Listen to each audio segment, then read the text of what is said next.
So for my main mic input I use the Steelseries Arctis 7 headset,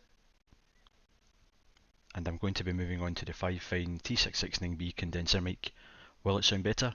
You guys can be the judge.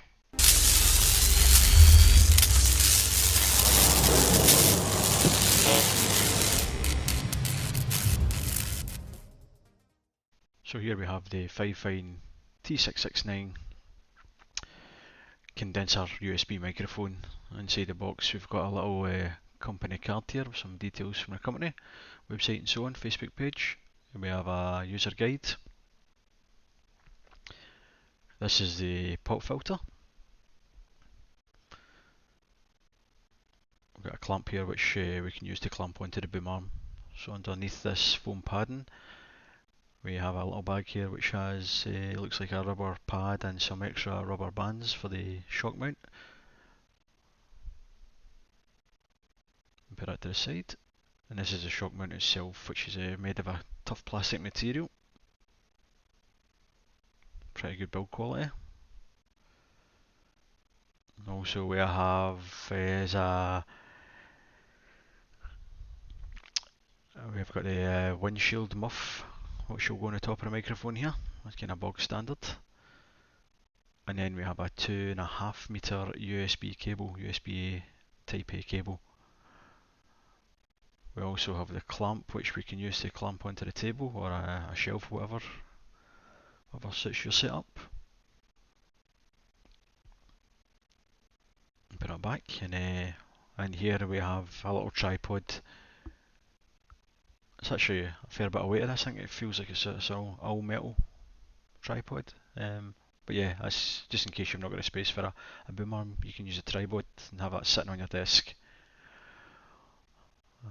And here we've got the boom arm itself. It's all metal. Feels quite decent build.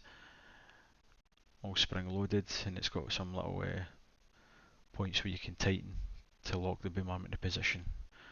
So I'll just put all this back in the box. And finally, this is the microphone itself, an all metal material, bit of weight to it, feels quite good, quite sturdy. Little gain knob, it's got a bit of resistance to it, feels quite good quality as well, it's not loose or anything like that. Actually feels decent build, and as I say, some pretty decent quality considering its price.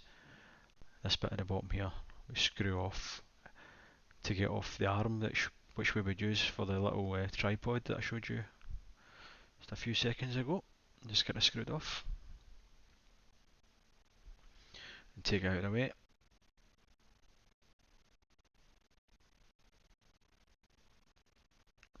And then we can put this into the shock mount.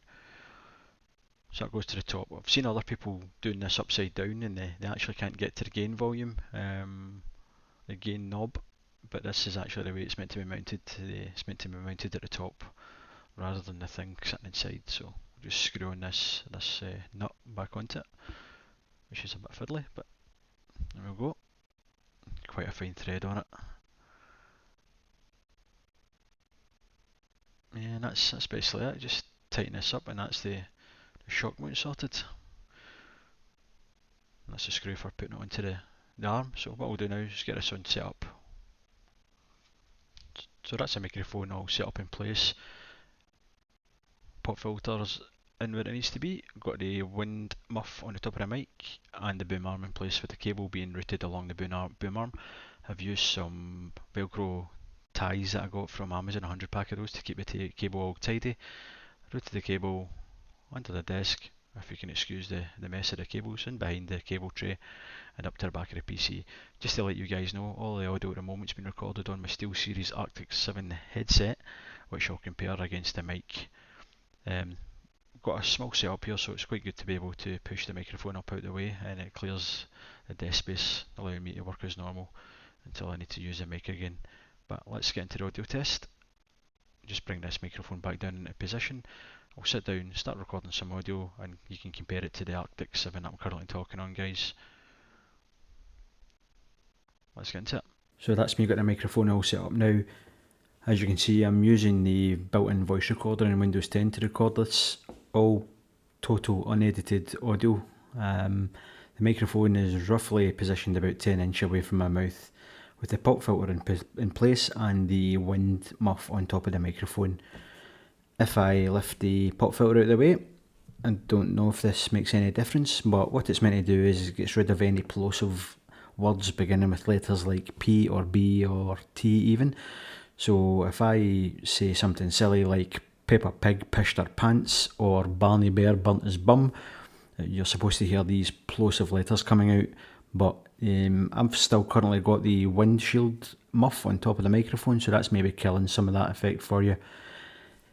The gain level is currently set at around about 40% or in the 11 o'clock position. If you've seen this microphone reviewed anywhere else, they all seem to recommend this being the level to set it at. If you turn it up too loud, it ends up the volume peaks. And I'll give you a little example of that in a moment. So what I'll do is I'll start turning this down. This is at 30%, around about 20%, down about 10, and then all the way down to coming back up. This is back to 10%, around about 20%, 30%, 40, which is the level I was using, up to about 50, 60, 70%, 80%, 90, and then 100. And this is probably busting your ears at this level, so start turning it back down, all the way back down, and this is back to around about the 40% mark. So yeah, as I said, I'm just following guides from other reviews, and I set it exactly the 40% as recommended. So what I'll now do is I'll bring the pop filter back down into place, and the next thing I'll do for you is a little keyboard typing test. So as I mentioned before, the microphone's positioned around about 10 inches away from my mouth. The keyboard itself is about 10 inches below the microphone and about, I'd say maybe about 10 inches back from the microphone as well.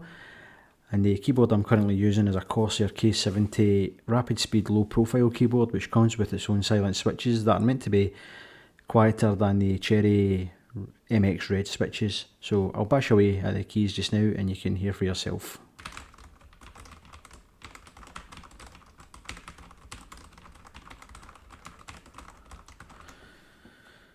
Yep, so no doubt you'll have picked that up. I dare say there's other keyboards out there that would probably be a little bit more noticeable in this keyboard, but it can be a little annoying to any of your friends if you're online with them and you can hear the keys getting bashed down the microphone.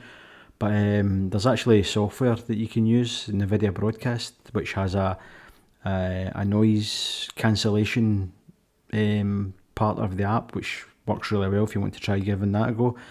And it basically kills out any kind of background sound as well, so if you use that it would probably kill the noise of the keyboard getting bashed altogether. Definitely worth a try. So yeah, that's basically it, guys. Not as much as an in-depth review as you would get in some of the other guys' channels, but this is just videos I'm making in a moment to slowly build up my channel, picking up pieces of equipment to help these videos get better. So this is my new microphone and hopefully it's much better than anything previous I've had before.